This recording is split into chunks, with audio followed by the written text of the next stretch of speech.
What's up, everybody? Welcome to another episode of Beyond the Shoot. Today we're going back to school with Smackdown Live.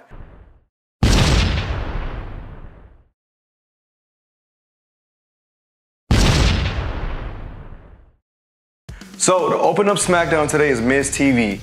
It is awesome the way he came out. Coming out in that Naruto ninja look. I personally think he should stick with that look, stick with that gimmick. I love it. So on to Miz TV, we have none other than Jeff Hardy. I'm curious to see how Jeff Hardy sounds on the mic. It's been a long time since we heard him kind of have an interview type situation. Comes out, does a great job. Miz TV eggs him on with the Randy Orton thing, and who comes out? Randy Orton. So what does Miz do? He tries to get them to fight, get them to argue. Like, nah, we're cool with each other. So he's like, why? Why are you guys cool with each other? You guys should hate each other, so on and so forth. So Shelton Benjamin comes out and is like, nah, none of you guys deserve the US Championship. I do. I beat you 1, 2, 3, fair and square. Which obviously is going to lead to a tag team match of Shelton Benjamin, Miz versus Orton and Hardy. Which leads to the first match of the night, the tag team match. Overall, with that match and the segment put together, I give it A, more towards the segment than the match. But overall, as one long segment, I give it an A. It was a great way to open up SmackDown. Miz TV on the mic is awesome. The match itself was pretty well wrestled. Finally, Randy Orton feels re-energized. He's out of Jinder Mahal, he's out of Bobby Roode. Now it's on to new competition. Shelton Benjamin, The Miz, Jeff Hardy. Great match, great way to open up SmackDown. For me being so excited for today's SmackDown and so excited that Randy Orton finally gets a good feud, I forgot to give it a grade. I forgot to tell you guys who won. So of course, Randy Orton and Jeff Hardy win. They made a great tag team. Randy Orton was playing the nice guy. Jeff Hardy gets the pin out of nowhere. RKO on Randy Orton. I'm RKO on Jeff Hardy. You see how excited I am? RKO on Jeff Hardy. We all knew it was gonna come out of nowhere. He said, nobody controls my RKOs. They come out of nowhere. Bad way to continue with this is the next segment. The Big Cass segment gets an F. It was horrible. Last week he did a phenomenal job on the mic. It felt like he was a brand new character. It felt like it was gonna click perfectly. And they go back to their childish gimmicks. They go back to bringing inappropriate little people on the ring again. This was horrible. It dragged for a long time. It felt like Big Cass was forcing it. Let this go on a Backlash, lose to Daniel Bryan, and start a feud with somebody else. Let's just forget this even happened today. It was that bad. So of course after that, they've been teasing throughout the show they're gonna have a Shinsuke demanding apology, which I'm looking forward to because it's Shinsuke and AJ. But before that, they go back to backstage and it's New Day and The Bar. The Bar's coming in all happy. They're like, yeah, we're part of SmackDown. We're excited to be here. New Day standing there, which they've been teasing for a while. It was a funny segment. It was pancakes and laughter. And The Bar, in my opinion, they need to turn face. They're too funny to be a heel. I feel like them and the New Day click very well. So if they can continue working together, would be awesome. But The Bar says, we can beat you, we could beat any of you. But Sheamus wants to take on Xavier Woods because he's a little man.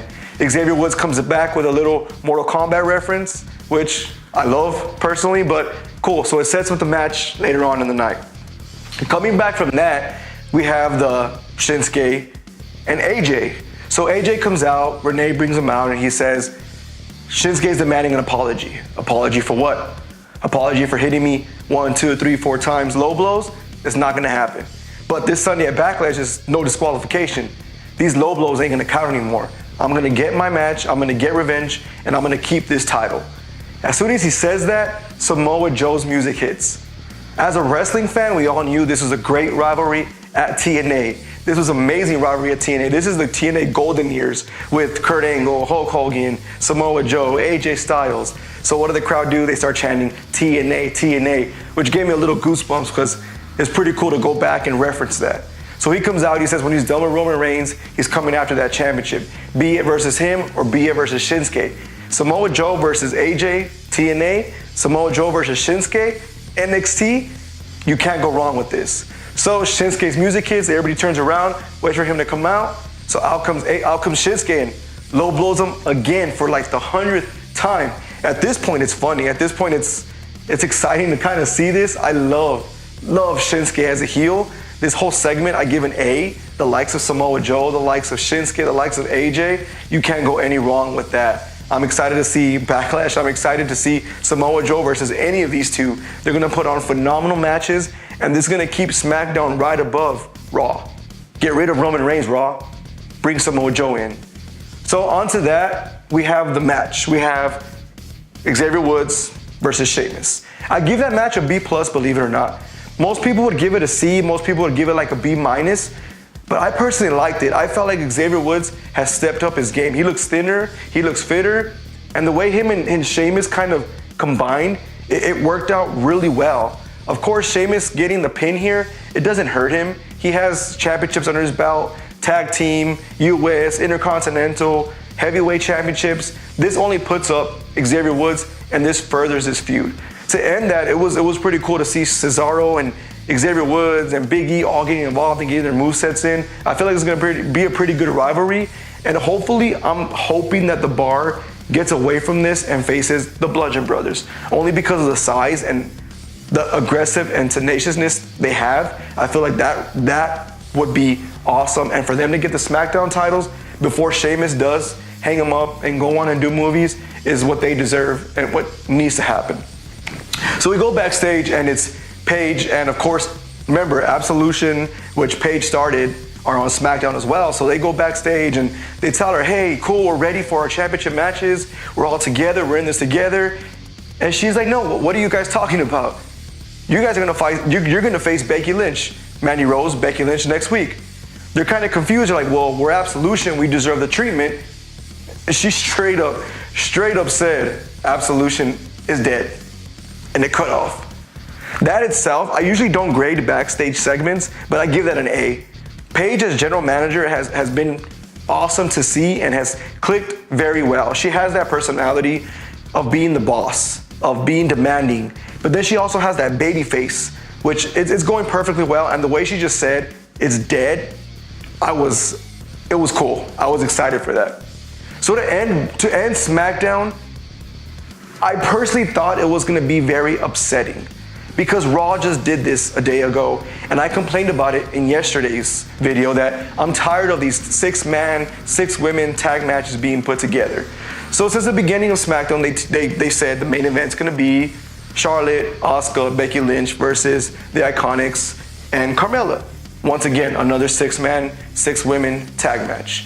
So I already was giving it a C-, but I'm actually gonna give it a B, believe it or not.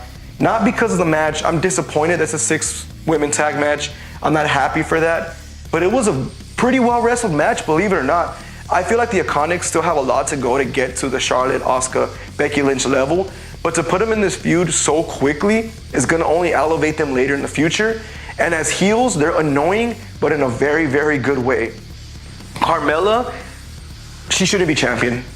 She can't really wrestle. Her personality is annoying, and not in a good way. It's just straight annoying. She needs to be down here, give that title to Becky Lynch, turn her heel, make her face Charlotte. Imagine the matches that her and Charlotte can have. Phenomenal. So on to the match, like I said, I do give it a B. Everybody got their movesets, especially Charlotte and Asuka. Her backflip from the top to the bottom, and Asuka getting the pin, getting revenge for last week's pin. It couldn't have ended any perfectly. So overall, this SmackDown, I give a B+, way better than Raw. Raw got a D for me. It was horrible.